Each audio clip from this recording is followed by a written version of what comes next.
So we are going to start with a research item in this public hearing, but I will take attendance first. So Chair Schermerhorn. Here. Commissioner Adi Shamir-Barron. Here. Commissioner Bland. Here. Commissioner Chapin. Commissioner Chen. Yeah. Commissioner Devonshire. Here. Commissioner Goldblum. Commissioner Gustafson. Here. Commissioner Voss. Here. Commissioner Washington. Good morning, Commissioners. We have an item for public hearing, the Corbin Building, 11 John Street, aka 1 to 13 John Street, 192 Broadway, Manhattan, LP 2569. The landmark site is Manhattan Block 79, Lot 15, and you calendared it on April 21st. Teresa Noonan will present. Good morning. The Corbin Building is a remarkable surviving example of a tall office building from the earliest period of development. Lean the microphone in a little bit, Terry. Considered a transitional skyscraper, it was constructed in 1888-89, a time of tremendous growth and change in Lower Manhattan. The Corbin Building, at 8 stories and tower, originally loomed over its neighbors, but its cage construction with cast iron beams and bearing masonry walls predates the development of the steel frame that enables structures to rise even higher. The building was designed by Francis H. Kimball, a prominent New York architect whose pioneering work included the creation of cast-on foundations and the design of numerous distinctive New York buildings, including the Montauk Club, the Manhattan Life Building, and the Standard Building, and several churches and theaters. Designed in the animated Francois I style, the Corbin Building was named for its owner, August Corbin, a wealthy businessman and founder of the Long Island Railroad, and owner of numerous properties in Manhattan. The walls of the building are formed of several types of stone, brick, and terracotta, with abundant, fantastic Gothic-inspired details. Iron window frames, many with embossed design, are also prominent in the design. Kimball's early training in London under architect William Burgess may have inspired his sense of rationality of early Gothic designs, leading to the emphasis on the grid.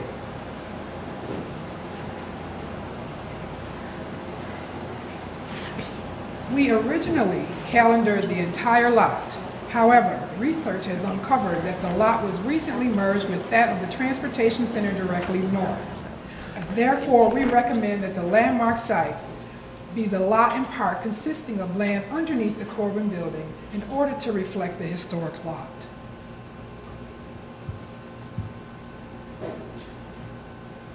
The building was fully restored by the MTA in connection with the construction of the Fulton Transportation Center, including the replacement of its pyramidal tower roofs, though not visible in this photograph, and the reconstruction of the ground store level stores.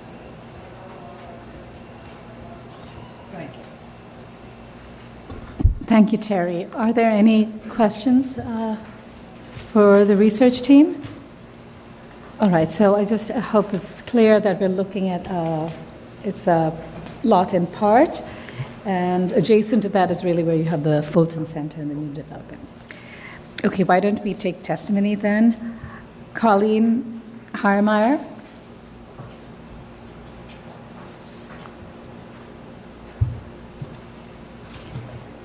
Good morning, Chair, Srinivasan, and Commissioners. I'm Colleen Heemeyer, speaking on behalf of the New York Landmarks Conservancy. The Conservancy is pleased to be here today in support of designating the Corbin Building. In the aftermath of 9/11, the Conservancy, along with colleague organizations, formed the Lower Manhattan Emergency Preservation Fund. The fund distributed grants for restoration work, participated in the Section 106 process that saved the survivor's staircase at Ground Zero, and commissioned a survey of Lower Manhattan's historic resources. Among the many historic structures threatened with demolition, the Corbin Building was one of the finest. We undertook an advocacy campaign, successfully nominated it for listing on the state and national registers of historic places, and brought in engineers to assess its structural stability and determined that it could be adapted for reuse as part of the Fulton Transit Center. This building merits designation for both its history and its exemplary architecture. Upon completion in 1889, Corbin was a skyscraper of its time. It is the first tall building by Francis Hatch Kimball, architect of a series of major structures in Lower Manhattan. Located on a highly visible Broadway corner, Corbin, as the National Register nomination notes, was designed as an artistic statement with high-quality materials on the street facades and exceptional ornamental highlighting. The brownstone and brick facades feature elements derived from the Francois Premier style of early 17th century France. Kimball, who was a pioneer in the use of architectural terracotta, deployed it exceptionally well at Corbin with fine arches, belt courses, cornices, and parapets, all festooned with richly textured figurative and geometric decoration. The building's history has come full circle. The original builder and namesake, Austin Corbin, was a transportation pioneer as a founder of the Long Island Railroad. After a century of housing various offices, it is once again part of the transportation infrastructure. The MTA's integration of Corbin into the transit hub is an excellent example of how historic buildings can be adapted for new uses. We were thrilled to see the MTA's spectacular restoration, which has recaptured the beauty of Kimball's design. And we are delighted again to see it before the Commission today. We urge swift designation so the city can properly recognize and celebrate this downtown landmark. Thank you for the opportunity to present the Conservancy's views. Thank you. The next speaker is Zachary Campbell.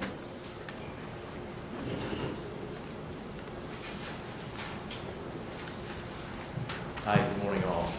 My name is Zachary Campbell. I'm Assistant Director of Government and Community Relations, MTA, New York City Transit. I'll be very brief. I just wanted to express our gratitude and our thanks for all the work that LPC has done in consideration of the Corbin Building as a local landmark, and that we want to continue to express our support for the landmarks process as it continues. Thank you. Thank you. Sarah McIver? Okay, all right. Kelly, that's right. Thank you, Sarah. Kelly Carroll? Kelly Carroll, Historic Districts Council. HDC supports the designation of the Corbin Building on its merits. It is an outstanding architectural feature on Lower Broadway streetscape, and the more Francis Kimball buildings that are recognized and protected, the better. However, we question the timing and purpose of this designation. This building is owned by the MTA, and the facade, at least, is in better shape than it has been in 100 years. Since it is owned by the MTA, the Landmarks Commission's authority is advisory at best. As many are aware, the only reason for the building's continued existence today is its inclusion on the New York State and National Registers of Historic Places over a decade ago, which holds more sway over the MTA's decision-making process. That inclusion was done at the behest of several preservation groups who were alarmed at the prospect of losing the Corbin Building to the construction of the Fulton Transit Center. It should be noted that two significant neighboring buildings on Broadway, the 1904 Girard Building at 198 Broadway, described in the AIA Guide as Assyrian Revival on a Rampage, and the 1911 Child's Restaurant Building at 194 Broadway were demolished for this construction. Although those two sites were deliberately excluded from the final map, the Historic Districts Council successfully sponsored the inclusion of several surrounding blocks to the New York State and National Registers as the Fulton-Nassau Historic District in 2005. It should be noted that although the Landmarks Commission has designated two individual buildings noted in that district, the 1860 James Bogardus Building at 63 Nassau and the 1891 Kuffel and Esser Building at 127 Fulton Street by Delemos and Cords, the agency has declined to consider the entire district. This is particularly unfortunate as the vast private investment and residential conversion which has swept this area in the past years could have greatly benefited from the agency's oversight and guidance. If LPC is looking to protect open barns, it could do worse than to look around the area around the worthy but completely protected Corbin Building. Thank you. Mary Dietrich? Tricks? Good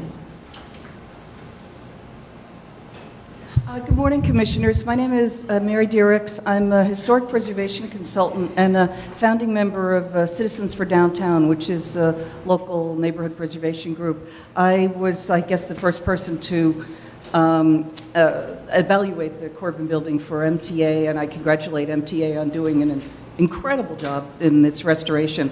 I think it's terrific that the Landmarks Commission is designating this really, really important building, and the downtown community really appreciates it. Thank you. Thank you. Are there any more speakers on this item? All right, we received a letter from Councilmember Margaret Chin lending her support for this designation. Okay, are there any other questions or comments? All right, if there are no other questions and comments, I think we can close the hearing then, and we will advance to vote. We haven't got a date as yet, but we will establish a date and bring it back. So hearing is closed. Public meeting agenda, item number 1 is the Bank of Manhattan Company building, Long Island City, 29 to 27 Queens Plaza North, aka 29-27 41st Avenue, 29-39 Northern Boulevard, Queens. It's LP 2570, and this is an item proposed for designation. The landmark site is Queens Block 403, Lot 1, in part, consisting of the land beneath the main building and 10 feet of the 1- and 2-story rear additions. Matt Postal presenting. Completed in 1927, for nearly a century, this 14-story structure has been one of Long Island City's most recognizable structures. With 3 designed facades, the most visually prominent feature is the slender clock tower, incorporating 4 large glass spaces with Roman numerals and crenellated crown. The Landmarks Preservation Commission heard the Bank of the Manhattan Company building on April 21st, 2015. 6 people, including a representative of the owner, testified in favor of designation. In addition, the Commission has received approximately 100 letters supporting designation, including letters from Borough President Melinda Katz and Council Member Jimmy Van Bramer, as well as a petition signed by 1,600 people. Following the opening of the Queensboro Bridge in 1909, this section of Long Island City developed into an important commercial center, attracting a large concentration of factories and banks.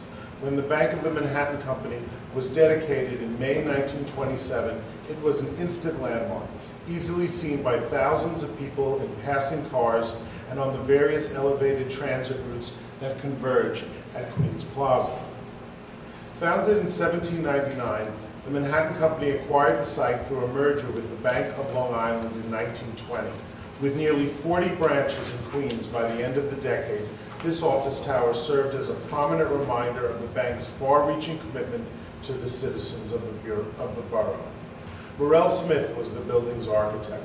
During his 50-year career, this Queens-born designer was responsible for numerous buildings in the metropolitan area, including a significant group of structures for the Manhattan Company. At the time of completion, this tan brick and limestone tower was reportedly 85% occupied, with many floors leased to tenants who had not been previously active in the area or in Queens. Smith's design received first prize from the Queens Chamber of Commerce for the borough's best business building of 1927. Despite alterations to the base in the 1960s, the neo-Gothic style elevations are mostly well preserved, including the small rooftop reliefs that incorporate images of the god Oceanus, a symbol of the bank, as well as the bank's initials.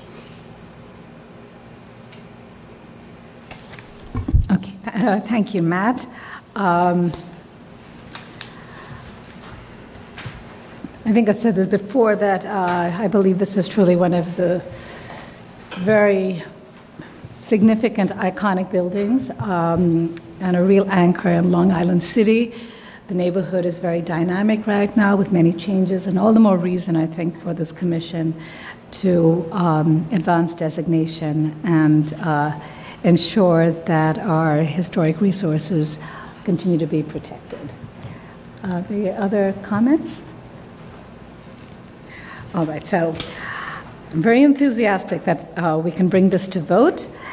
And why don't I read that? I move that the Landmarks Preservation Commission designate the Bank of the Manhattan Company Building, Long Island City, 2927 Queens Plaza North, aka 2927 41st Avenue, 2939 Northern Boulevard, Borough of Queens, as a New York City landmark because of its special character and special historical and aesthetic interest and value as a part of the development, heritage, and cultural characteristics of the city, state, and nation, as set forth in the designation report for LP 2570, dated May 12, 2015. I also move that Borough of Queens tax map block 403, lot 21, in part consisting of the land beneath the building and 10 feet of the 1- and 2-story rear addition be designated as the landmark site. Second. All in favor? Aye. Any opposed? Right. This landmark, this building has been landmarked.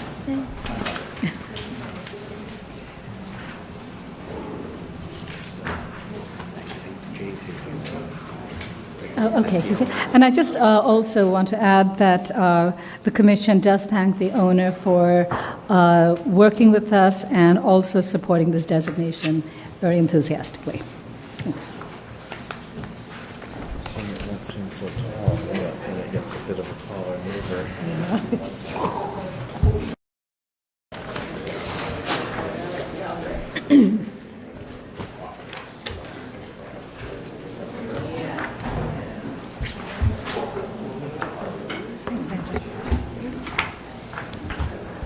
Okay, Commissioners, the first item on the Preservation Department agenda is an application for a certificate of appropriateness in the Borough of Brooklyn. It's 110 Schermerhorn Street, the Friends Meeting House and Individual Landmark. It's docket number 156701. A meeting house with Greek Revival and Italianate style elements attributed to Charles T. Bunting and built in 1857. The application is to replace windows and was first presented September 9th of 2014. Good morning, Commissioners. Emma Waterloo, Preservation Staff. The item before you is for 110 Schermerhorn Street, the Friends Meeting House Individual Landmark. The building is located on the southeast corner of the intersection of Schermerhorn Street and Warren Place.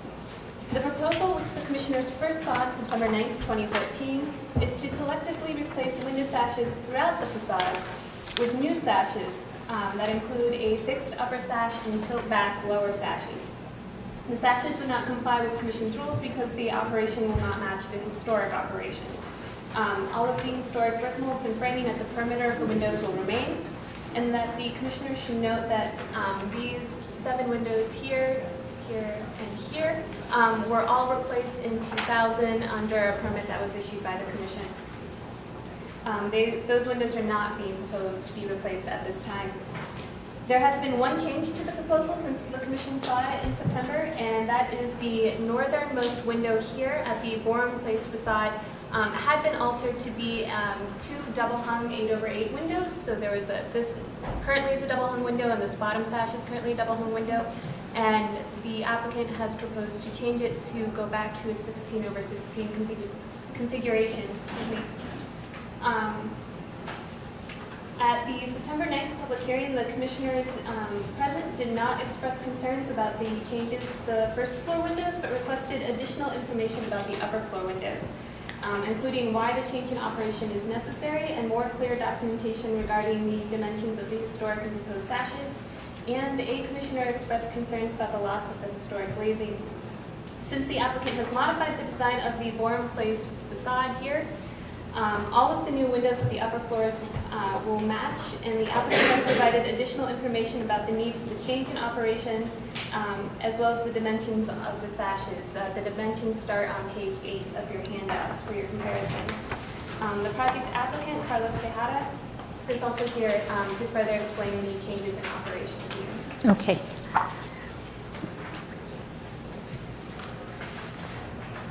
All right, Carlos, yes. Okay, so we will reopen the hearing.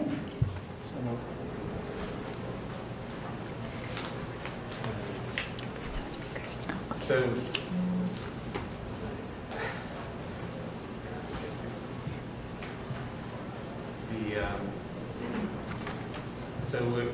The idea is that we're taking these windows and these here and making them all similar, as Emma stated. At the moment, these are two double hung stacked on top of each other, which was not original to begin with.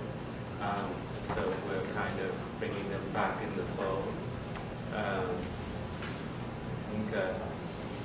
Well, some of the reasoning for doing this change is that at the moment, those windows are single pane, and we're looking to both improve the thermally and also sound and also operation, since the congregation is getting older and it's a bit more difficult. Although they do have someone on staff that helps, evidently it's a hit or miss when they're available. So these are some points concerning the advantages which we've listed.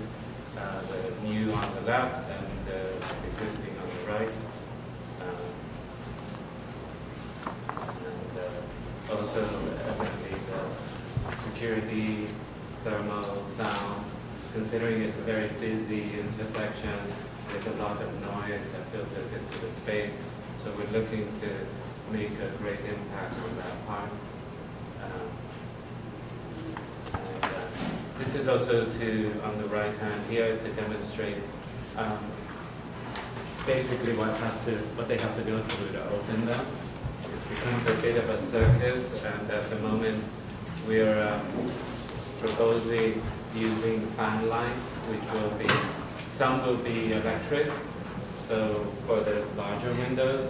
For the smaller ones, they'll be manual with a lever that will be pulled at, let's say, chest height, making it the operation easier.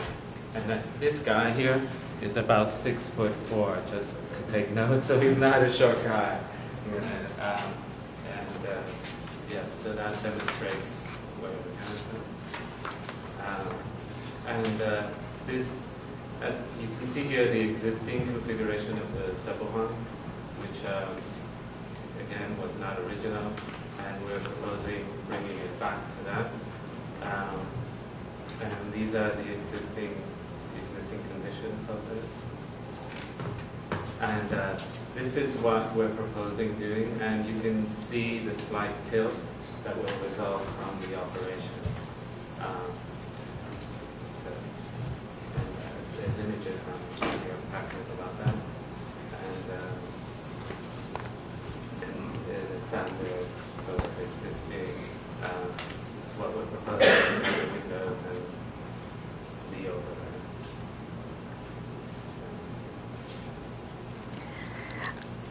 All right, questions?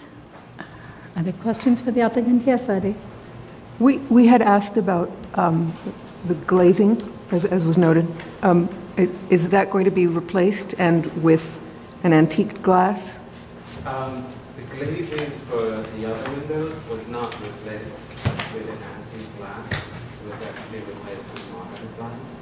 So we're trying to keep it in breath with that, because since these windows are so prominent, we didn't want there to be too big of a difference, so it doesn't stand out.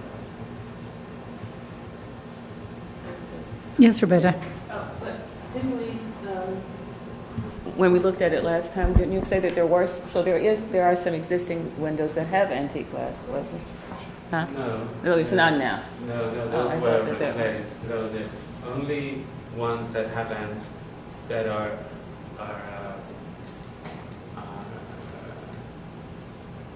these in the back, which are not visible at all.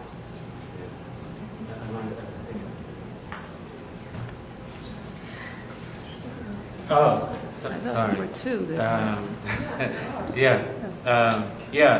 These are in the backyard and surrounded by tall buildings.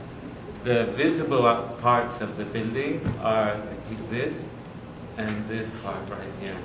These are on an alleyway sandwiched, and here you can see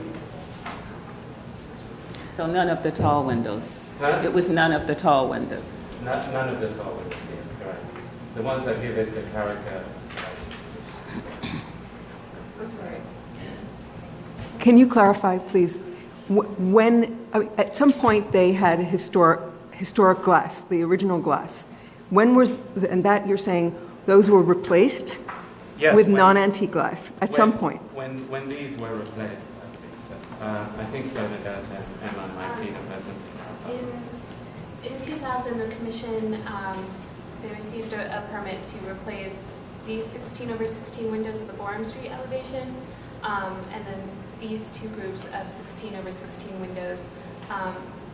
And since they had met the staff level rules, because they were doing 16/16 in a double hung configuration, and keeping the operation, they were not at that time required to keep any of the historic glazing. It's my understanding that the remaining windows are a mix of historic glazing because the panes have been replaced Right. over time. And is it possible to replicate that mix? It is. I mean, I've done it. But The window manufacturers, I mean, yes, it's possible, but I don't. Yes, it's possible, but we never see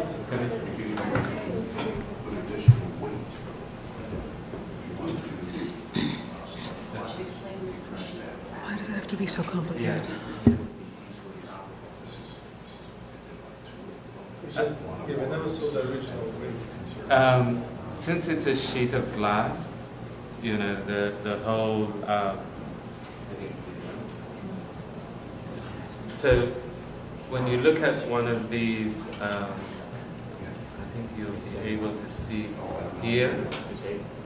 Since you see that line right there is a sheet of glass from top to bottom on one of the sashes. There's a filler piece, and then there's a wood treatment in front to replicate what the mullions look like. It would be very difficult. It either has to be all or none. You can't do Because it's a single sheet, is that because right? it's a single sheet, correct?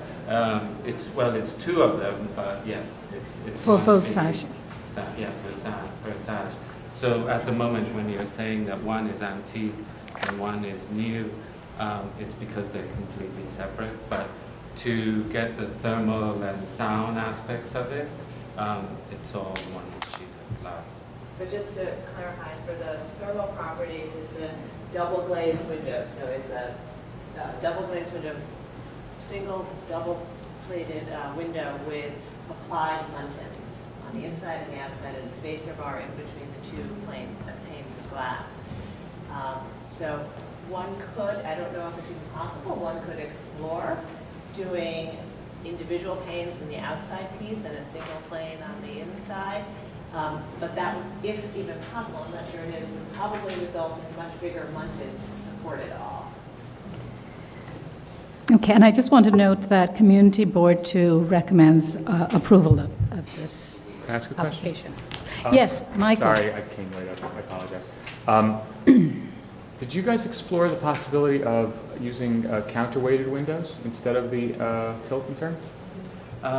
They were looked at, as far as I know, but the idea of the tilt and turn just provided easier operation for, the economics of the clients. Between the client and the window manufacturer, they had arrived at the tilt and turn being the most convenient, both cost and I just, from an operational question, I mean, if you're looking at a tilt and turn that is hinged on the bottom and it's hinged on the bottom and opens from the middle, right? Like your rendering shows? yes, a fan light. How are you going to get up that 10 feet to tilt it back? It has a pole or something? Yeah, it has a fan light up there.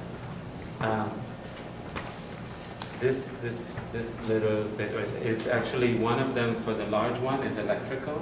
Has a motor that opens it and closes it. For the smaller one, it will have a handle, which is down at the bottom, which has a shaft that goes out and around, and that's the fan light operation. All right, so thanks. that way, like here, no one has to either lift it above their, it gets so they won't have to rely on. All right, any other questions? Okay, then why don't we can close the hearing and move to discussion.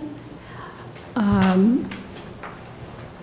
right, I mean, I think I could support this, the change in windows. I know there were concerns last time because this was, it's an individual landmark, but I think they've really made an attempt to try and go back to its look and feel in terms of being historic. And I think the issue of the operability is a case where that difference will take place when those windows are open, but in its closed position, I think it'd be very much essentially in keeping with what is there historically. Others, yes. Several years ago at the Tweed Courthouse, we did a weatherization study which included replacing the single pane windows with double pane by routing out slightly the glazing bars for the sash. We were able at that point to supplement the amount of counterweight sash weight in the counterweight pockets and to weatherize the perimeters of the windows, which is in fact where most of the heat loss occurs, at the perimeter of the sash, not through the glass. It was very successful. They used that on the rest of the Tweed Courthouse windows when they redid the rehabilitation. And what they do simply is have, just like in your 1920s high school, they have a brass plate at the top of the lower sash, and you have a pole with a little nib on it, and you put the pole in the sash, and you push the sash up with that. It's very easy, and they were able to retain essentially the original sash with new individual thermal glass in it. And I don't see why that can't be explored here. This is, in fact, an individual landmark. Okay. Others? I'm in agreement with that, and have felt that, you know, we look at a lot of windows. Here the windows are, you know, are the story. And it would seem if there are other ways to both weatherize and operate, it would be great to be able to maintain the quality of the glazing and the original material. Okay. Other commissioners? Well, I think if there's an opportunity to preserve more, then I would want to try and see if that method that was just described could work here. I mean, and I'm saying this really because I think that as an individual landmark, it does deserve as much attention as it can get, and so that's I mean, Right. It's not to say that this is a bad solution, if nothing, if this is it, but I think that that would be a better one if possible. Right, and I think that this was essentially the discussion that we had last time. So Yes, it I is. think, right, it's essentially that. I think that there are probably some practical issues in being able to do that in this particular, you know, for this particular building, and I think they identified, you know, that they have a sort of older congregation, and yes, there may be easier or more seamless ways to create a system which allows it to function in terms of its operability as was historically, as Commissioner Devonshire suggested, but I think they did note that it's, to some degree, it's an issue of cost as well. Now, while cost per se is not what we take into consideration as what is appropriate, so my question, I think, for some of the commissioners who've raised this concern is whether one can find appropriateness in what they're proposing, even though in a perfect world you could get something that may be more appropriate. So, commissioners?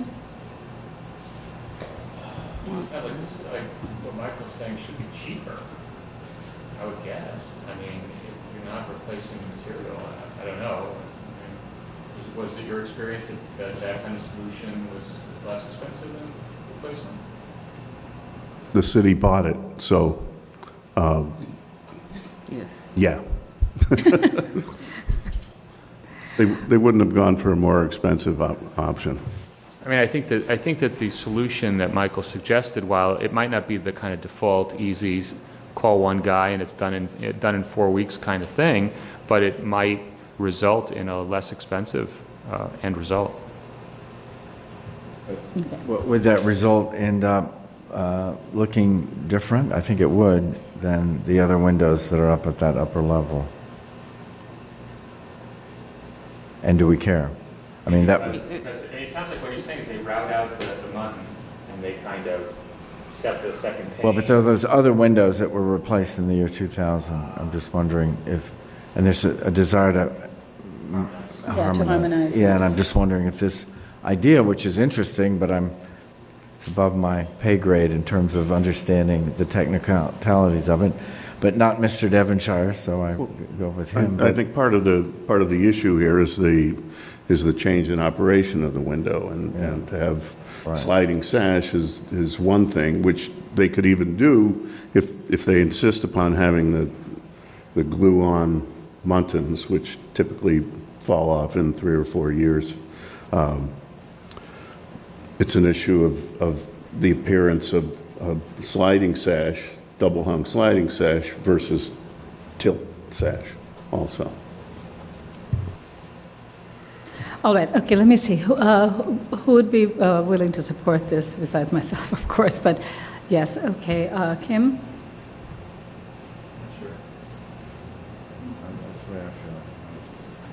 All right, it seems that we're not going to be able to get this passed today. We will ask the applicant to go back and see. Let me just be clear. This is an issue of operability.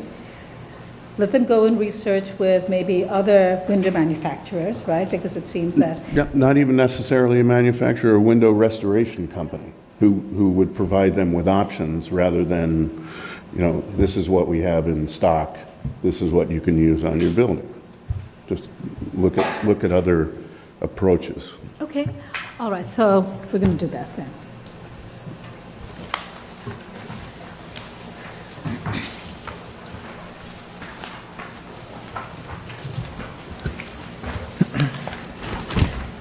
Okay, Commissioners, the second item is an application for a certificate of appropriateness in the Borough of Brooklyn. It's 174 Washington Park, located within the Fort Greene Historic District. It's docket number 163536. This is an Italianate-style row house built circa 1868. The application is to amend certificate of appropriateness 11-4222 to construct rooftop and rear yard additions. This was presented back in September 21st of 2010.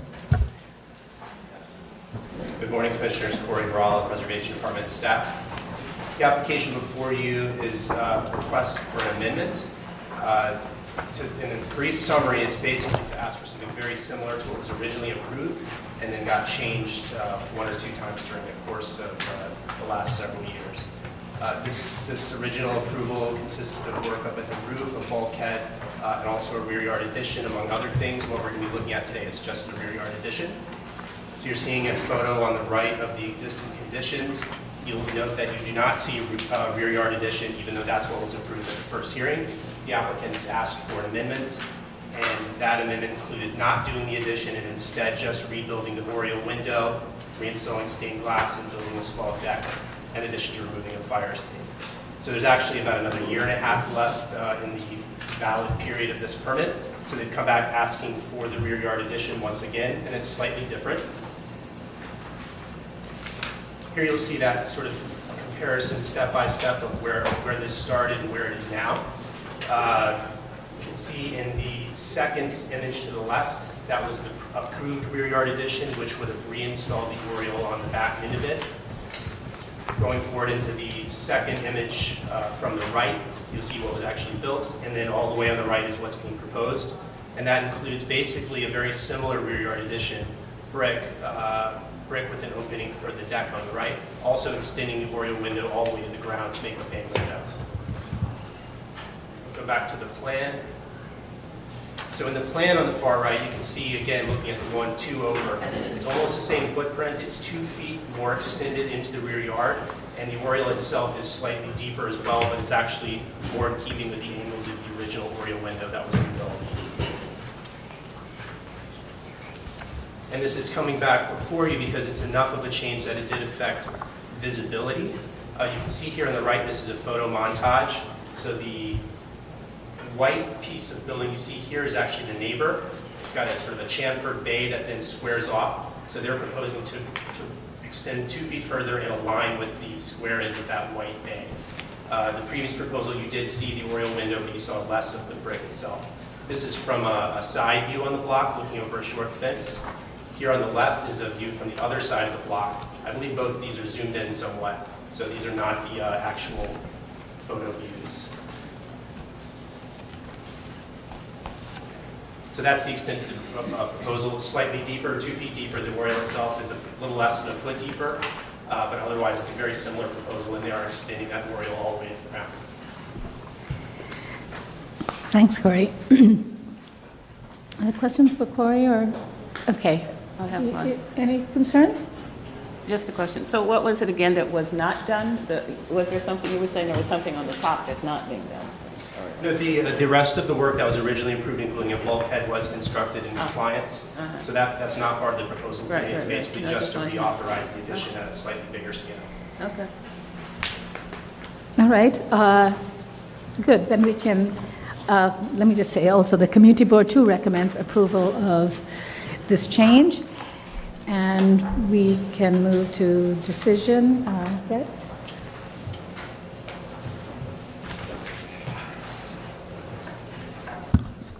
Okay. In the matter of 174 Washington Park in the Fort Greene Historic District, the application is to amend the Certificate of Appropriateness 11-4222 to construct a rear yard addition. I recommend approval, noting that the proposed two-story rear yard addition and deck will be visible from limited view sheds at openings in the street wall at Willoughby Avenue to the south and Carlton Avenue to the east, in the context of other rear yard incursions and taller buildings existing within the block. That the rear addition, which will approximate the height and depth of other rear yard extensions in the row, will not extend to the rear lot line or substantially eliminate the presence of a rear yard, and will retain the scale and character of an individual row house. That the stained glass transoms will be salvaged and incorporated into the new two-story oriel as part of the design of the proposed rear yard addition. That the rear yard addition, featuring a brick facade with punched openings and wood clapboard oriel, will relate to the historic fenestration pattern and materials of the existing building. That the removal of the fire escape will not result in damage to or loss of any significant historic fabric, and that the proposed work will not detract from the special architectural or historic character of the building or the Fort Greene Historic District. Second. All in favor? Aye. Any opposed? This application is approved. Okay, Commissioners, we'll move on to the third item on the agenda. It's an application for a certificate of appropriateness in the Borough of Brooklyn, 863 St. Mark's Avenue, located within the Crown Heights North Historic District. It's docket number 162298, a residential building built in 2006. The application is to alter the facade and construct rooftop and rear yard additions. This was last presented February 3rd of 2015.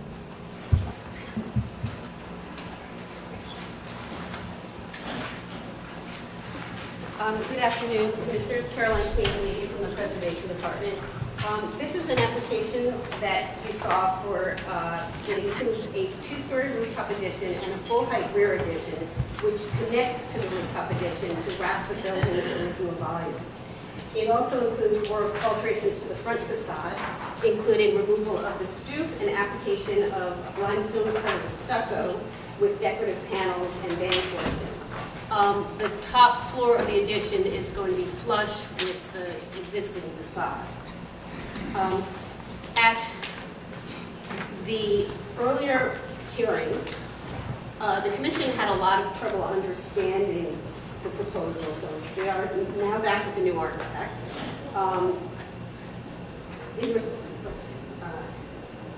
The commission did have a problem with the front alterations, but had concerns about the amount of added bulk and that it would overwhelm the row of which it's a part. So you can see what's on either side here in the rows.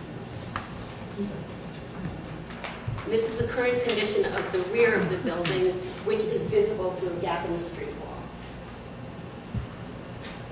wall. If you look at this section, it shows the existing volume, and the blue line shows what was previously approved, with the new addition coming forward to the front plane. And the current proposal is shown shaded here.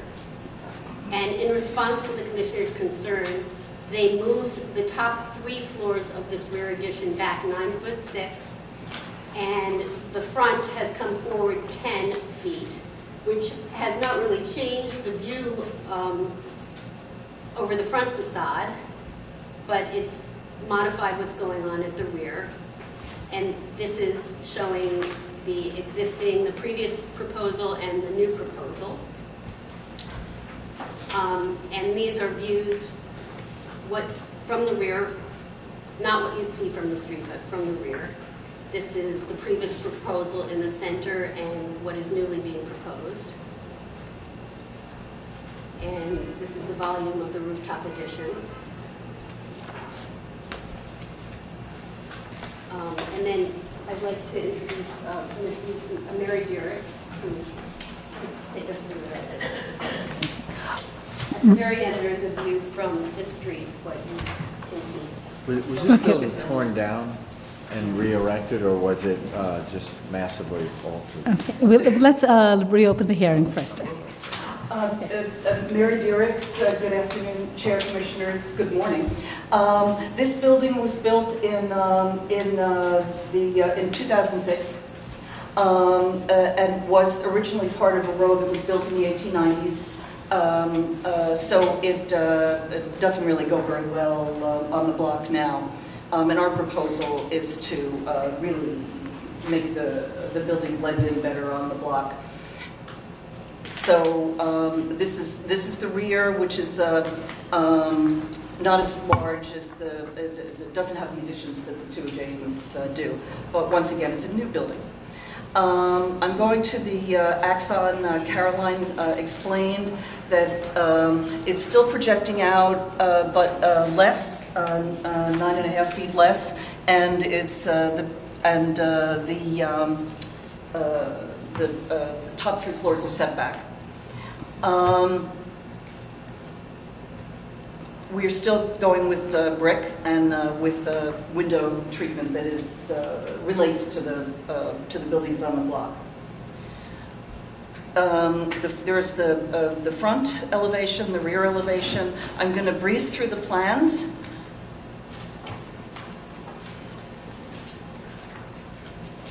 And here's the front elevation, making it look a lot better in the front. There it is. Here's the rear elevation.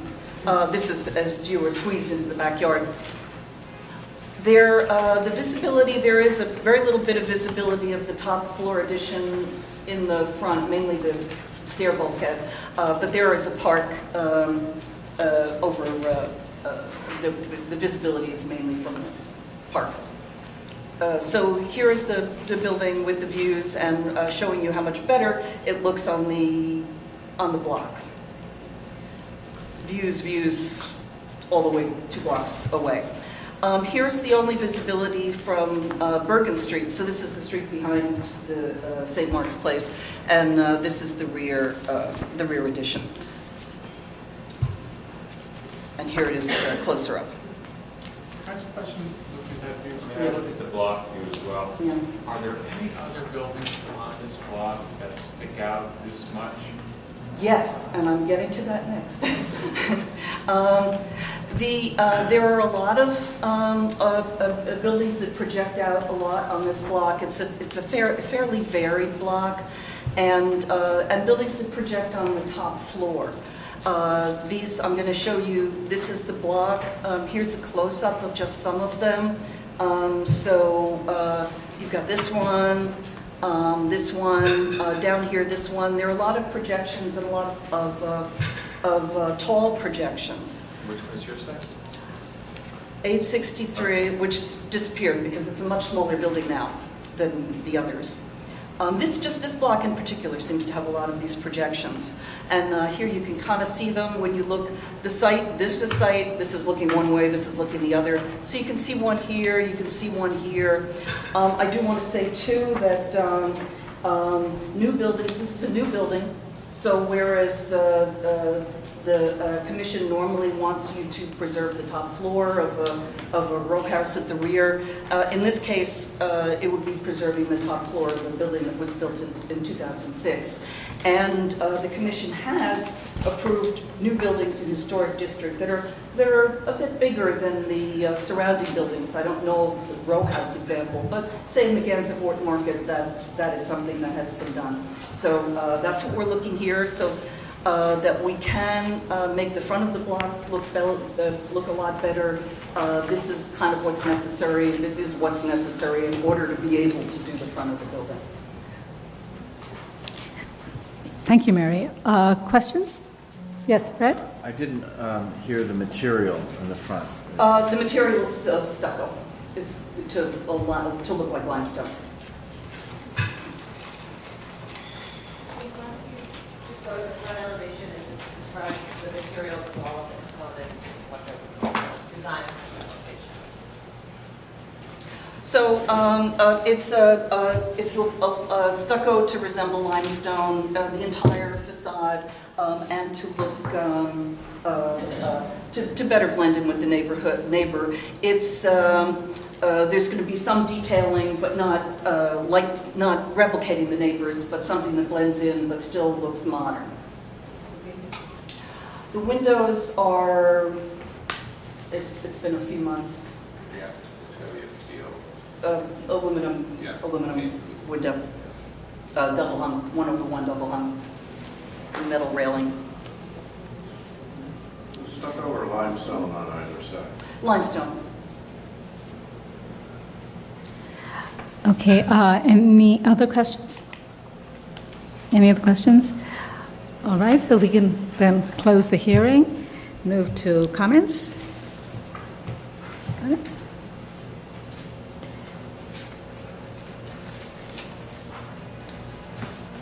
Any comments? Okay, all right. Maybe just a comment about, or comment question? Can I still? Well, okay, we just closed the hearing. Yeah, but I doesn't know. matter. Go ahead. So all of the adjacent, the buildings on either side have front yards, not car lots?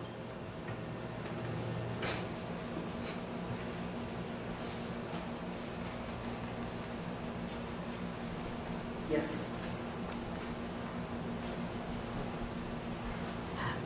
Okay. So my comment around that would be that that's, I think, not appropriate to, when there are stoops on either side and small areas for green or for front yard, to have that be a parking spot.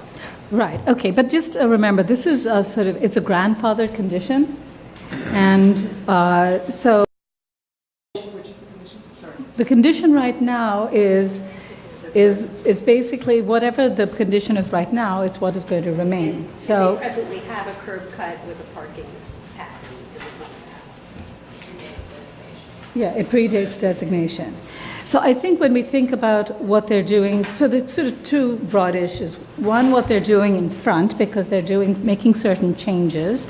This is a very unfortunate building, as is, and I think their plan in terms of addressing the front of the building is that they're trying to make at least the color, if nothing else, more in keeping with the row of other buildings in terms of its color.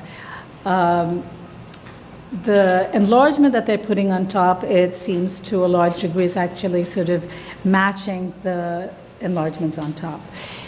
So that's one aspect that we're looking at. And then at the rear, because they're enlarging the rear, and it is, again, I think, it's a modern building from 2000. They're making changes that would include the extension at the first couple of stories and then above. And their position is that, in fact, there are a lot of intrusions at the rear, and this falls generally within the bulk that we've seen at the rear. But I think the idea of, and Mark, maybe you can just speak to this about grandfathered conditions. We don't have the jurisdiction to make them go back to something per se. Right, so commissioners, when the landmarks law empowers the commission to regulate work. And so to the extent that a condition exists prior to designation, we have no authority other than in a demolition by neglect case to mandate that any particular work happens. We review proposals for work and determine whether the work is appropriate.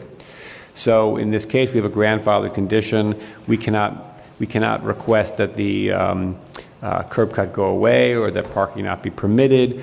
We need to look at the proposed work and determine whether or not that work is appropriate, meaning in this case, perhaps it improves the relationship of this building to the neighbors, either through the color change or massing change or whatever the proposed work is. Similarly, we would look at any change in the rear at the rear addition to determine whether the size and scale and fenestration of the proposed is appropriate or is better than what exists now. That is our jurisdiction in this case. And is that the case for the stoop and the stair as well? In other words, could we require that the stoop and the stair?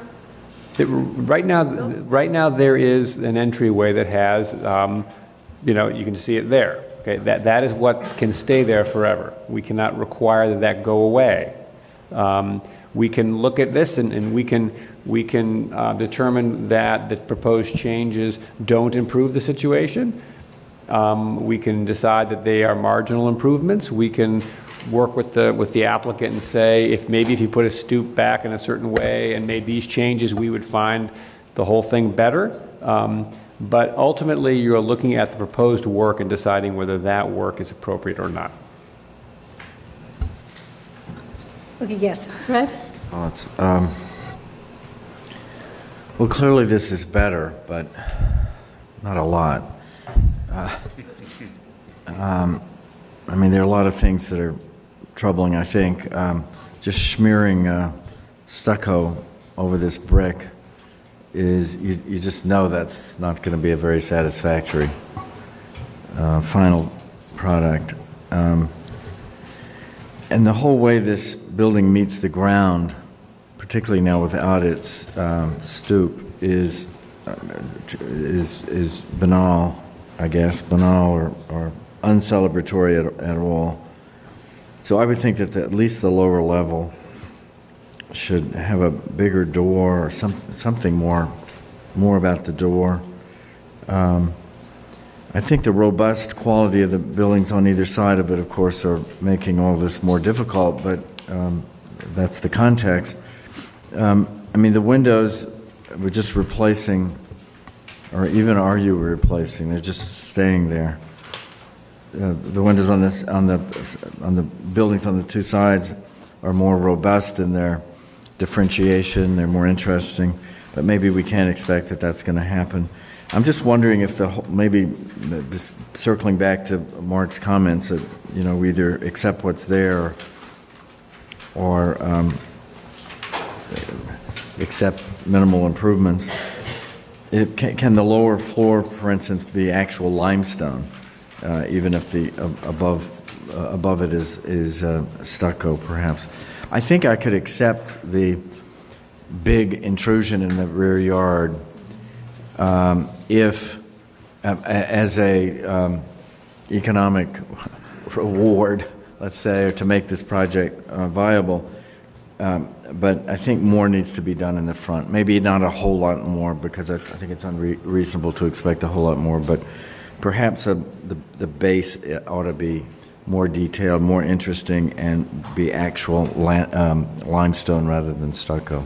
But Commissioner, I just want to make sure that we're all clear. We cannot approve the rear yard as a economic engine for something. And the rear yard's approval is whether or not it's appropriate.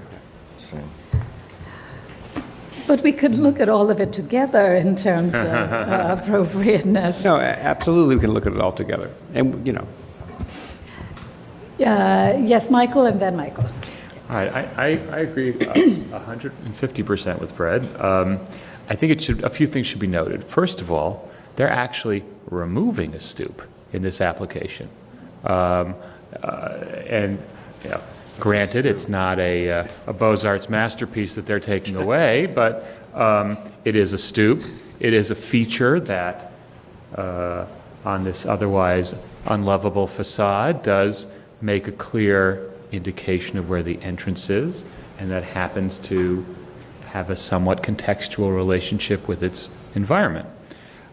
So I think that the comment about the entry that Fred raised and Adi referred to as well is fair game. I think that the applicant is asking us, may I remove this stoop to do something else? So on those grounds alone, I think that the door has been opened, so to speak, for looking at the entry condition. I don't think anyone would argue that what's being proposed is particularly felicitous or enhancing of the district. You show me a job where someone's done stucco that looks like limestone, and I won't show you New York City. So I think that, and not to mention the fact that on speculative apartment building developments, of which this is one, the use of stucco in New York City as a primary facade is considered substandard, not to mention in a historic district. So I think that the request to upgrade the facade, not just the base, but its entire material is fine, is reasonable, and I would certainly put my voice to that request. I would actually encourage the applicant to actually go further. He's asking for floor area in addition in the back, and I think that the bulk has improved since the last application, and for me it's appropriate, given they've made the case that the block has large intrusions into the courtyard, that the top floor wall is far from uniform, and that certainly by the standards that I've seen here in the past, the kind of volume of the incursion that's being proposed is appropriate.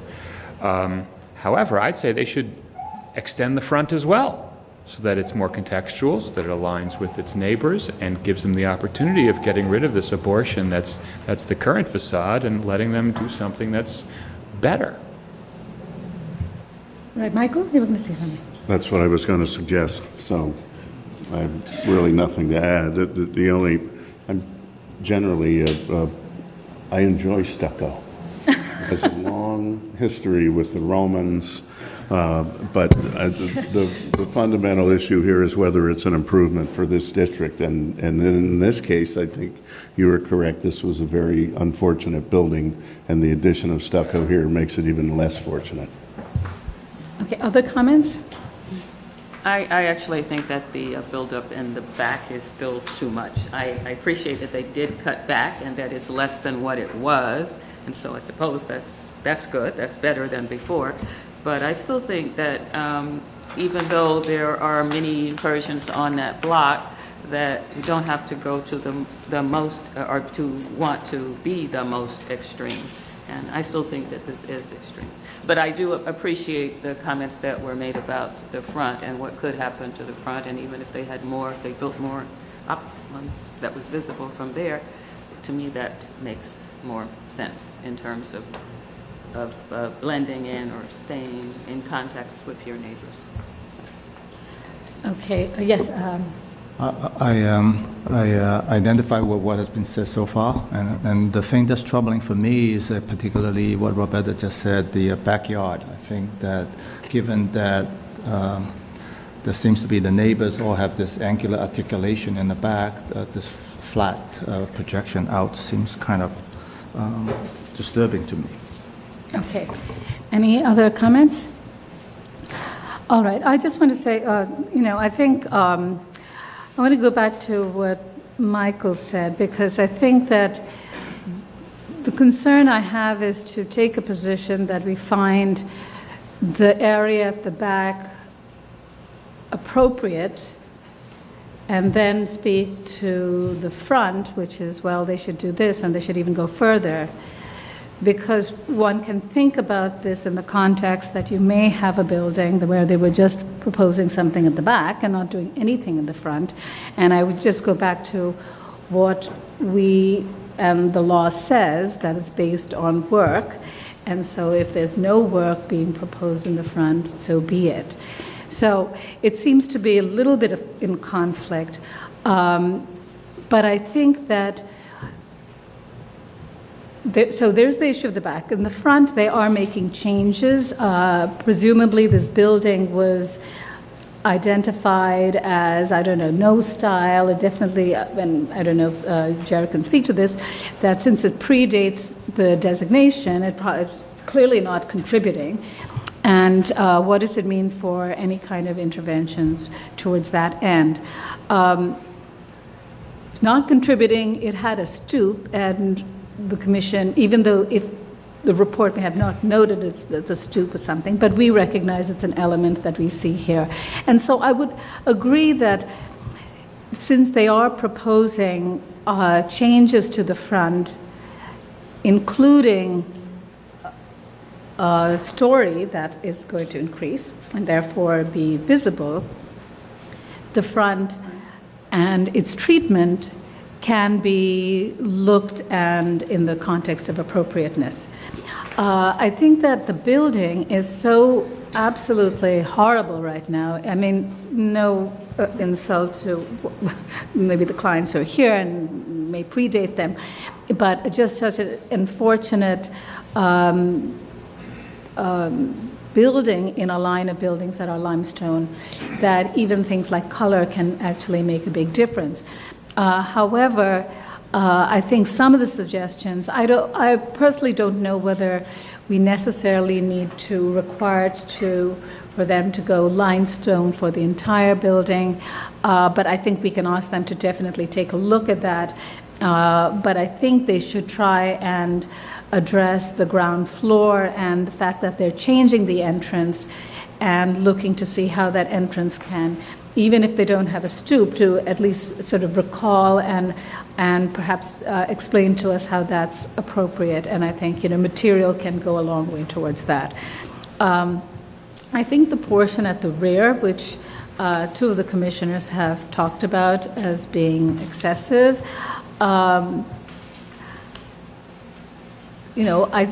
some of the commissioners today have said, okay, we will give some relief to the back if you can give us something in the front. And I think if they are looking at materials that are more historic and would actually be positive to the front facade of the building, then the rear, given that it's it's a new building and there is no historic line per se that it ever contributed, I think we should try and be a little more flexible about that. So does that make sense? Okay, so why don't we have the applicants come back and I think really think sensitively about the front facade and its treatment. And I would say that, I recognize that as of right, predates, you have a carport, and that's something that I think people don't want to really give up on because it's a great thing to have a carport.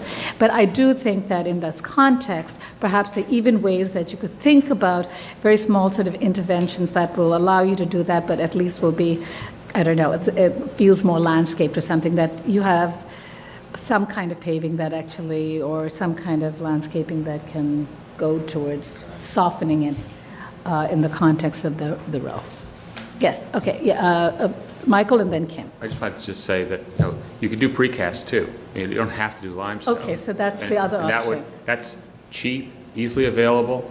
Okay, that's a good suggestion, and I think we have seen that as a substitute before. Yes, Kim? That stair that's on the front of the building at the top, that's kind of strange. That we've never, it's not a ladder, it's, it's going straight. Usually they go sideways, if you have to have it in the front. Right, so you're talking about the one that goes right to the top of the building, right? Yes, in the front. Okay, so is your concern that that is not That's code not compliant? appropriate. Or, it's okay, not, it's about appropriateness? Yes, there's nothing else on that block that looks like that. And I would like the stoop at the bottom back, but the one at the stair at the top, it seems kind of strange. Okay, and have we allowed that in other sort of rooftop additions?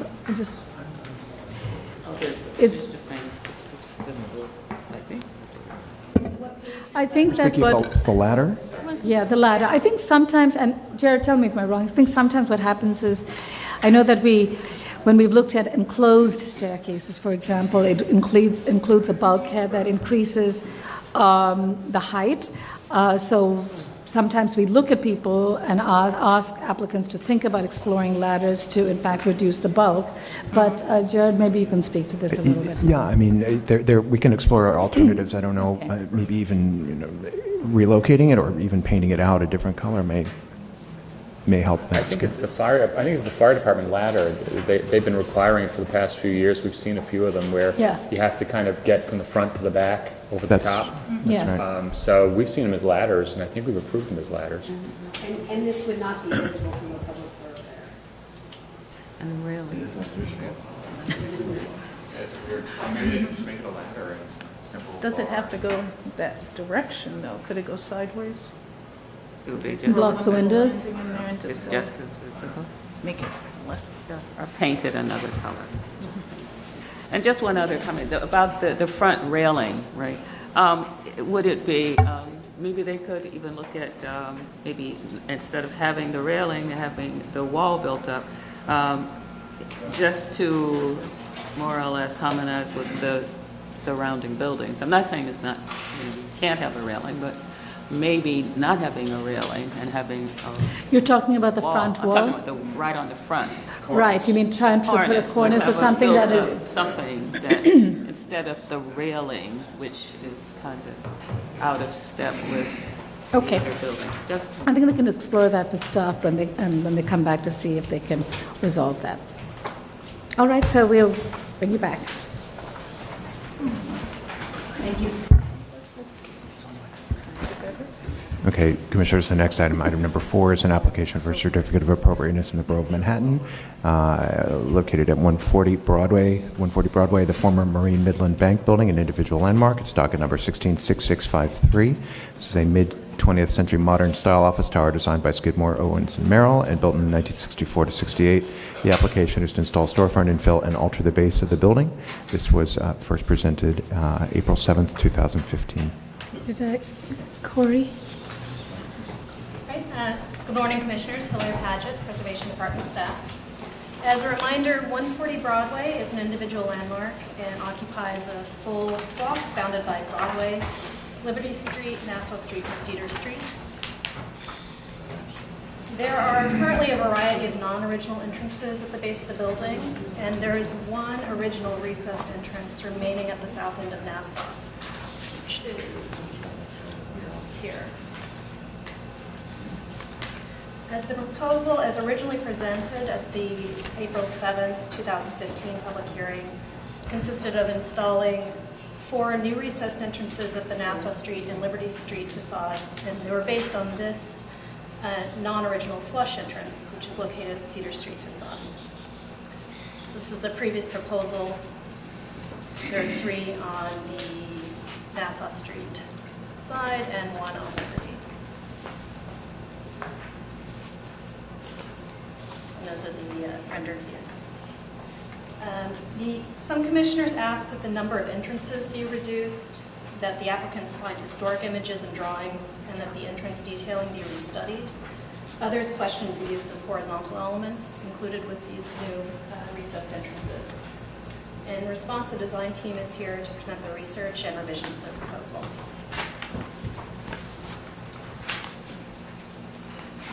Thank you, Commissioners. Bill Higgins of Higgins Quaysbarth.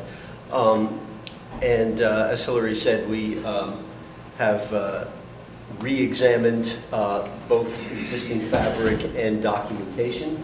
And I'd like to say that we are truly grateful to the Commissioners for making that useful suggestion. Thank you. What we found, I think, has been actually pretty interesting. This is the original Esto photograph from 1968, just after the building was completed. This is the Cedar Street side. And what you can see here are 5 original entries on the Cedar Street side. And the basic approach that the architects took when doing an entry was, in order to sort of keep a strong expression of the sort of planar, the glass plane that goes all the way up the building, was they created a horizontal aluminum element, and then they recessed the doors behind that element. So you get that clean reading of the plane of glass, the horizontal, which establishes the top of the opening, and then the door infill occurs behind that opening. Here's a little bit more detail to show how that happens. The typical condition was that there were, at an angle, there were 2 hinged doors, one on either side, and then there was a revolving door in the center. And again, that happened on the 5 doors on Cedar Street, and then the 1 door around the corner on Nassau Street. That is the surviving door, and that is an original door. So here's a little bit more detail from the original drawings on what that looked like. The hinge doors on either side. Then there is the radius of the revolving door, and there is that condition in the one place where it survives. The material of the doors was stainless steel, and that is indicated not only in the surviving doors, but on the drawing as well. It's not a mirror polished stainless steel, but it is a polished finish. And there are details of what that's like. There's also a stainless steel soffit or sort of ceiling in that door recess as well. And what you get at the point where the side hinge doors and the revolving door meet, you basically get the stainless steel round enclosure of the revolving door, and then you get when the revolving door is in the closed position, you get the stiles of both doors flanking the stainless steel enclosure. So here is the existing condition on Nassau Street, the original door there on the southernmost bay, and our proposal now is to do 2 new doors here and here. As Hillary mentioned, the proposal we came to you with last time had a door here, and we have eliminated that from our proposal. We have kept on our proposal the 1 door that is on the Liberty Street side. And if I may just skip back to that original floor plan, this is the Liberty Street side. And the commissioners, some of the commissioners, had a concern about adding a door here. But I would just ask you to consider what the original condition was. Really, the part that, in our view, was sort of the pristine part are these 2 bays here, the westernmost bays where the corner is turned from Broadway. Then what you get is this series of secondary entry and stairway doors in this bay. You get 2 bays of an open loading dock. You get 1 bay of louvers for HVAC. So our feeling is that if there is a place on this elevation where it would be appropriate to have another door, it would make sense here. There is not a continuity or a consistency that would be interrupted by this, and it would be quite important for the retail use. So on to the details of what we are proposing for the new doors, here, here, and here. I'll come to, first of all, and well, we can go back, the larger scale drawings, but what we are proposing is not a revolving door with with two hinge doors on either side, but we are proposing a hinged door in the center with two glazed angled side lights on either side, so that we are continuing that sort of 45-degree recess reading that you get with the existing door, rather than introducing an entirely new door type. So this is what it looks like our proposal looks like in elevation. The revolving door is a strange thing to see in elevation, obviously, because of so many angles, etc. But this is an original door entry elevation, and superimposed in red is what we are proposing. Angled side light, hinge door, angled side light, and you can see that they closely align with the original condition as seen in elevation. So they're stainless steel? They're framed in stainless steel like the original? That we are proposing to duplicate the material on the doors and also in that soffit ceiling area. So here it is in elevation. So the angled side lights and the doors in the open position. We will be, as I mentioned last time, we'll be reinstalling the existing sidewalk pavers because there's a slight slope on the Nassau Street side, so we need to subtly rebuild, reinstall to compensate for that slope.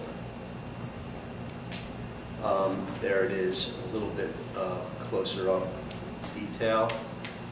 We are proposing the stainless here and here. We are proposing that this side of this mullion actually be the same dark aluminum finish that the existing mullions are. We think that's the closest to what the proper condition would be.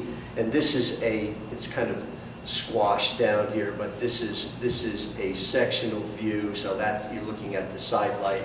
I think the most important thing here is the relaying of the existing paving to compensate for slope and drainage, and the fact that we are proposing the stainless steel finish in this soffit as well. So here is a rendering of what we are proposing. This is Nassau Street. This is Liberty Street. So we are proposing the new doors here, here, and here. And this is the Nassau Street side where we are proposing new doors. Can you just point to where the signage would be? Is it on that white soffit that's kind of inside the window? The sign, yes, the signage is inside. Even though we have a generous precedent for signage on those horizontals, we are actually not asking for that. It is, where was it? Yeah, it's there, and that is more than 2 feet back, so we're working with staff on that. Bill, is that horizontal push bar that was in the original revolving door being? Yes, we're doing a horizontal push bar as well, yes. And are the dimensions of the opening the same as the dimensions of the one historic door that remains? Meaning the width? The width of the two set of doors, yes. Okay. And even the treatment underneath where the recess is underneath? Correct, that's that's that's all stainless steel? Stainless steel soffit, yes. So that's our revised proposal. Thank you. The questions? Yes, Adi. And why not use revolving doors on those two doors? Well, I'll leave that to the architect, but we don't think these are meant to be commercial retail spaces, and we don't think revolving doors are the best way to get in and out of a retail space. And with the limited area it takes away. You can speak, yeah.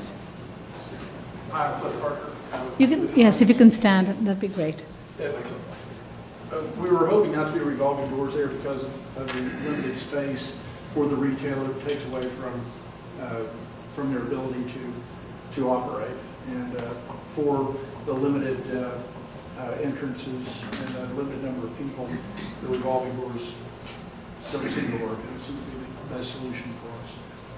They also wouldn't solve the ADA access. They also wouldn't solve the ADA access problem. Walter Dwyer, architect. Yeah, into the space. There's only one means of egress to get into the space.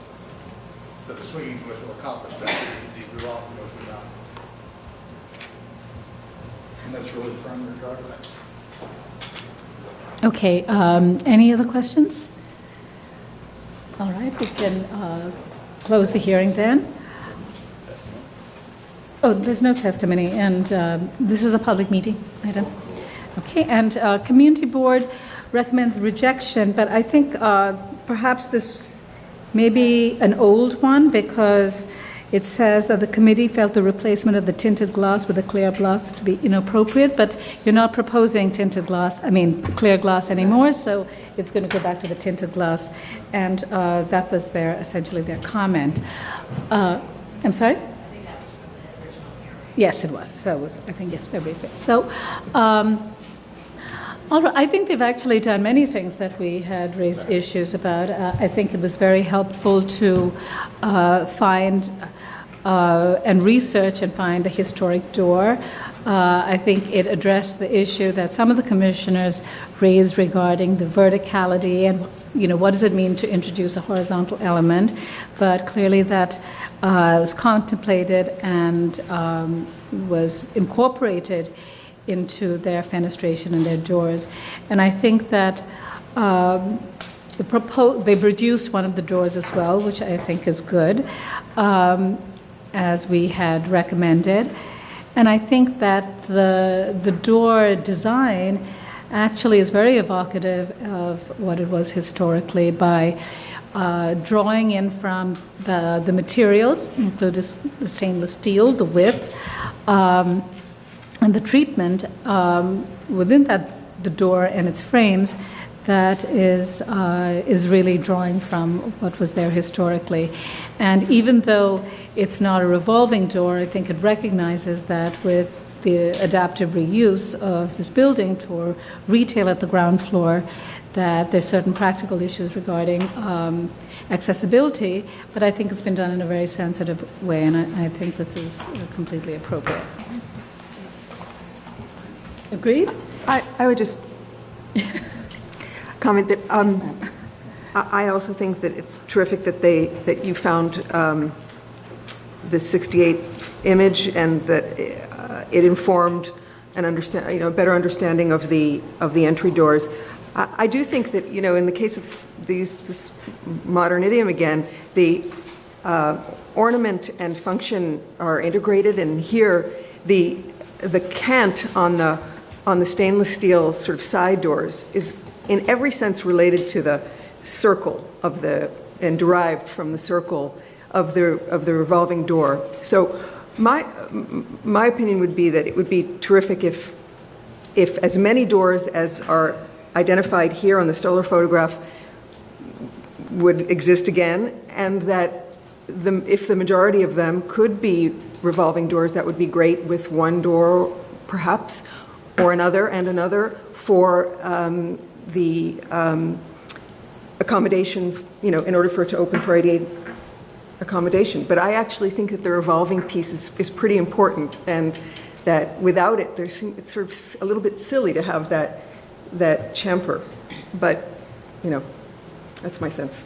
Okay, but I think the other commissioners were okay with that, so. I accept this as a very good compromise. I long for, revolving doors too, and I think that Macy's has revolving doors, and I don't think it's actually hurt their selling ability. But I accept that this is a compromise, and I'm glad that at least they don't have the problem with the recessed part of that they had last time, where you had to put in the doors, you had to actually recess a panel or something above the door. So I think that this is good. So, okay. Any other comments? Okay. All right, so we can go to decision. Adi, I don't know if you want to read this. I don't. Okay, Roberta? Oh, okay, all right. Okay, in the matter of wrong one, sorry. What's it? It is that one. Huh? Okay, it is that one, sorry. Okay, in the matter of 140 Broadway, former Marine Midland Bank Building, an individual landmark. Application is to install storefront infill and alter the base of the building. I recommend approval, finding that the proposed recesses to accommodate new commercial entrances on Nassau Street and Liberty Street will recall original recessed building entrances located on Cedar Street and at the southernmost bay at Nassau Street, as evidenced by historic photographs and drawings, that the proposed commercial entrances on Nassau Street and Liberty Street featuring bronze glass at each affected bay and sprayed side lights with paired doors set within stainless steel framing recessed below the transoms to remain flush with the existing glazing system are consistent with the materials and design of the facade and will support the adaptive use of the base of the building for retail use.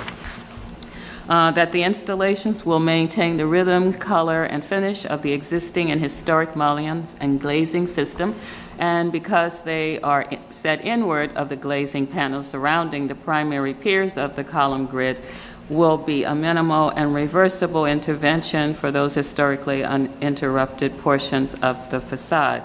That the proposed entrances at the Nassau Street facade will be seen in conjunction with other alterations to the base of the building at this and adjoining facades and will not be seen in relationship to the more prominent iconic Broadway facade. That the proposed interior signage locations on soffits set 2 feet back from the proposed bronze glazing will eliminate the need for additional signage on the exterior spandrel located between the first and second floors, thereby minimizing the need for additional signage or further interruption of the curtain wall system, and that the work will not diminish the special architectural and historic character of the landmark. Second.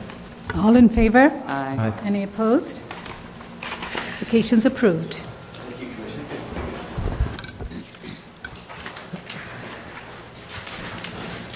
Okay, Commissioners, the last item of the day is item number 5, an application for a certificate of appropriateness. Borough of Manhattan, 851 Lexington Avenue, located within the Upper East Side Historic District Extension. It's docket number 11-9003. This is an altered neo-Greek style row house designed by Robert H. Coburn and built in 1880-81. The application is to install a new storefront infill. This was first presented November 22nd of 2011. Good morning, Commissioners. Timothy Shaw, Preservation Staff. 851 Lexington Avenue is located on the east side of Lexington Avenue between East 64th and East 65th Streets within the Upper East Side Historic District Extension. The application is for the installation of new storefront infill and an awning. The existing infill, seen here, was installed without LPC permits. It was issued a violation, and a legalization as is was denied at the January 18, 2011 public hearing. And this was these are photos at the time of designation of the 2-story extension on a brownstone, and this was the storefront that was removed. This was denied at the public hearing. A proposal to replace this storefront infill was originally presented at the November 27, 2011 public hearing. At that time, the proposal was to widen the display window by about 4 inches, add thin metal framing at the corner of the storefront, replace the doors and transom with a single outswing door and a fixed side light. This was set back from the street wall, and the material was a black painted aluminum. A new awning was also proposed to be installed in an area of plain stucco about 1 foot above the infill. At the time, the Commissioners felt that the proposed infill was not modified enough to warrant approval and that the details needed to be refined. The proposal has since been revised. It's a very light line here. This is actually existing, sorry. So you see here there's a 5 feet 4 inch display window, recessed door with operable side light, and then a return at the vestibule leading to the upper stories. The new proposal will now include a much wider display window here, a bulkhead with decorative trim, an in-swing entrance door that will be located at the same plane as the display window, and a display window and bulkhead at the return along the vestibule for the upper floor entrance. The material proposed is a clear finished aluminum, and the new awning will be, as previously approved, located about 1 foot above the storefront within an area of plain stucco. Here is a detail of the new bulkhead framing, and that will also be at the display windows.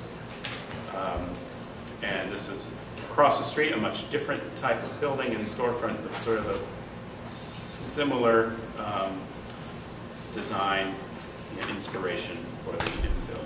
And this is just the side here. As noted, this will be a new display window with bulkhead at the vestibule, and that's that side elevation. The architects are here if you have any further questions that I can't answer for you. All right, questions? Any questions? Just one question about the color. I mean, where does the silver come from, and why do you think that's the best option? Well, this is actually from the previous, it's not in your packet, sorry, but this is a sort of a street view of the previous condition, and it's a very varied storefront conditions at this block, and a few of them have sort of a aluminum finish. It seemed that it could work for sort of a mid-century or early 20th century design. That the original storefront had it looked like maybe a stone base with aluminum framing, but I believe the applicant is amenable to a different finish. They're not wedded to it. So basically, if you direct them in a different finish, They'll do that. Okay, Roberta, you had a question? No, just that, just the color. Okay. All right, any other questions? Okay, discussion, comments? Michael, you were sort of responding to the color. I kind of think that given it's a brownstone building, and even with that streetscape montage, and the majority were dark, I just think the silver will just make it kind of look a little bit too bright. I would recommend a bronze or a black. Okay, the other commissioners were fine with that? Okay, so you can work with the applicants on a bronze and black, a darker shade than the silver. Okay. All right, so then we can go to decision. John? In the matter of docket number 11-9003, 851 Lexington Avenue in the Upper East Side Historic District Extension, application is to install new storefront infill. I note the style, scale, materials, and details of the building are among the features which contribute to the special architectural and historic character of the Upper East Side Historic District Extension.